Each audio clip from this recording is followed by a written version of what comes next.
देखिए, हम लोग चुनाव प्रचार के दौरान लगातार ये कहते रहे कि सभी मेरे चिरेका कर्मियों से अनुरोध करते रहे कि आप हर प्रत्येक चुनाव ही एक निर्णायक चुनाव होता है और उस चुनाव के बाद ही ठीक होता है कि आपका आने वाला 5 साल आपके साथ कैसे गुजरेगा। चुनाव आया है, इस चुनाव में सभी संगठन अब वोट मांगने जा रहे हैं, अपना अपना पक्ष भी रख रहे हैं, सभी का हम लोग स्वागत करते हैं। लेकिन हमारा संगठन एक बहुत ही गंभीर मुद्दे को लेके बढ़ रहा है। ये चुनाव ठीक करेगा कि हमारा प्यारा चितरंजन रेल इंजन कारखाना आगे भी चितरंजन रेल इंजन कारखाना रहेगा या अदानी अंबानी या किसी दूसरे वाणिज्यिक प्रतिष्ठान का कारखाना ना बन के रह जाए। इसके लिए हम लोग बचाने के लिए लगातार लड़ाई लड़ते रहे हैं, यहाँ से लेकर दिल्ली तक। आप लोग जानते होंगे कि इस विषय को लेकर कि चितरंजन में 9,000 12,000 हॉर्स पावर का इंजन बने, इसके लिए हम लोग रेलवे बोर्ड के चेयरमैन श्री अश्विनी लोहानी जी थे, उनसे मिले थे हम लोग। पूरा मेरा प्रतिनिधि दल मिला था और हमने उनके बाद अपनी तर्क के साथ अपना पूरा उनके पास बयान रखा था कि हम कैसे दूसरे जो आप जिन कंपनियों को काम दे रहे हैं उससे कम दाम पे हम कैसे रेल इंजन यहाँ बना के आपको दिखाएंगे। और हम आज वो इंजन का काम बना के यहाँ दिखा रहे हैं। हम चाहते हैं कि जो भी भारतीय रेल में इंजन बनाने का नया टेक्नोलॉजी अगर आए तो सबसे पहले वो CLW को मिले, ताकि ये शहर आसपास के इलाके के लोग खुशहाली के साथ अपना जीवन व्यतीत कर सकें। हम सिर्फ यहाँ के कर्मचारियों के लोग को बचाने का ही नहीं और इसके आगे की भी लड़ाई के बारे में सोच रहे हैं। आप देख रहे होंगे कि इस चुनाव में अचानक से जात पात का मुद्दा, भाषा भाषी का मुद्दा और धर्म का लेके भी यहाँ पे बात उठने लगा है। ये एक सोची समझी साजिश है। हम लोग सब 1857 की क्रांति के बारे में पढ़े हैं और जानते हैं, अगर 1857 की क्रांति अगर सारे भारतीय मिल के एक साथ लड़े रहते तो अंग्रेजों से 1 साल पहले ही देश हमारा आज़ाद हो गया रहता।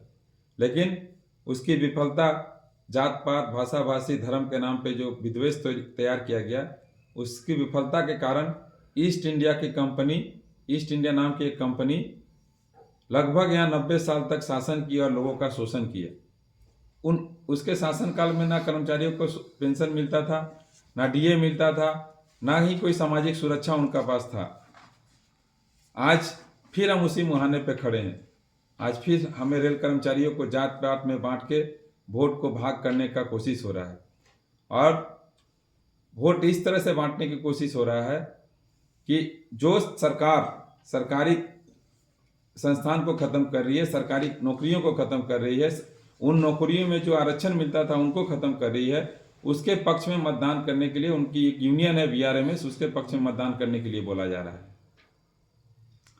तो आप जान लीजिए कि जब BRMS जीत कर आएगी तो उसका हाथ पकड़ के अदानी आएगा और जब अदानी आएगा तो सरकारी संस्थान खत्म होगा, सरकारी नौकरी खत्म होगी और उन सरकारी नौकरियों में जो आरक्षण का प्रावधान है वो भी खत्म होगा। इसलिए हम अपने जो SC ST OBC के समुदाय के जो हमारे जो साथी हैं, कर्मचारी हैं, उनसे भी हमारा विनम्र अनुरोध है कि बहुत समझदारी के साथ और सोच समझ के वोट करें। आज कुछ लोग जाति के नाम के ठेकेदार बन चुके हैं, दिल्ली में बैठ के फतवा जारी कर रहे हैं। कौन सा खेल है, कितने रुपये का खेल है, हम लोग जानना चाहते हैं। अगर उन्होंने रेलवे मंत्रालय से, रेलवे मंत्री से या प्रधानमंत्री से आश्वासन दिया गया है कि भारत के केंद्र सरकार के जो प्रतिष्ठान है उसमें लगभग 30 लाख पद खाली हैं और रेलवे में लगभग 3 लाख पद खाली हैं। तो उन 3 लाख पदों में आज 70,000 के आसपास SC ST कम्युनिटी के बच्चों का नौकरी होता, 80,000 के आसपास OBC कम्युनिटी के बच्चों का नौकरी होता। क्या वो नौकरियां का सौदा उन्होंने किया, नौकरियों का बात की है, या अपने निजी स्वार्थ के लिए SC ST OBC कम्युनिटी का वोट को बिक्री कर दिया गया है? इनसे सावधान रहने की जरूरत है कि क्योंकि जहाँ जहाँ सरकारी नौकरी है वहीं पे आरक्षण है, इसका छोड़ के आरक्षण और कहीं मिलता नहीं है। कितना फ़ायदा होगा इस चुनाव से? जो आम वर्कर हैं या फिर आम नागरिक हैं, इस चुनाव को कैसे प्रभावित कर रही हैं?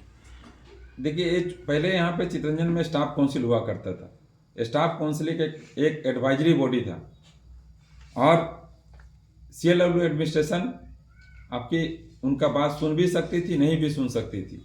ज़्यादातर बात हम 3 बार लगातार स्टाफ काउंसिल के जीते हुए सदस्य थे। 3 बार जीतने के बाद हमें यही लगा कि जो हमें वोट दे के जिता रहे हैं, हम उनकी शायद संपूर्ण आशा आकांक्षा उनकी थी उसका पूरा नहीं कर पा रहे हैं। हम जब कोई डिमांड लेके जाते थे तो उसमें से जो उनको अच्छा लगता था वो बातें मान ली जाती थी। इसी के विरोध में मैंने 2016 साल में स्टाफ काउंसिल से रिजाइन किया था और उसी समय हमने यूनियन का इलेक्शन का डिमांड रखा था। जो लोग आज यूनियन के बारे में ज़्यादा बोल रहे हैं कि स्टाफ काउंसिल खराब था, बहुत लोगों के मुंह से मैं सुनता भी हूँ, लेकिन 2019 साल में स्टाफ काउंसिल स्क्रैप हो जाने के बाद जो स्टाफ काउंसिल की जो दूसरी बॉडी थी, जो सब कमेटी थी, उसका मेंबर वो चुनाव तक ही बने रहे। एक तरफ आप स्टाफ काउंसिल का विरोध करते रहे और दूसरी तरफ आप स्टाफ काउंसिल की जो सुख सुविधाएं थे उसका भोग करते रहे। तो ये हमारा दोहरा चरित्र नहीं रहा कभी यूनियन का। हमने जो कहा, जो बोला वही किया, करवाने की कोशिश की। जहाँ जितनी हमारी शक्ति थी उतना हम लड़े। स्टाफ काउंसिल खत्म होने से कर्मचारियों में बहुत खुशी है, क्योंकि जानते हैं कि अगर यूनियन एक अच्छी मार्जिन के साथ, एक अच्छे परसेंटेज के साथ कोई भी यूनियन जीत के आएगा तो उसको बार्गेनिंग करने का उसमें ज़्यादा शक्ति रहेगा। वो कर्मचारियों की हक हुकुम की लड़ाई मजबूती से लड़ सकेगा, उनको हक दिला सकेगा, न्याय दिला सकेगा। क्या इस चुनाव में मुद्दे हैं प्रमुख आप लोगों के? मुद्दे, हमारा सबसे प्रमुख मुद्दा है इस कारखाने को बचाना है। ये कारखाना हमारा अगर चितरंजन लोकोमोटिव वर्क्स के नाम से रहेगा तो लोगों के गिरबांस रहेंगे।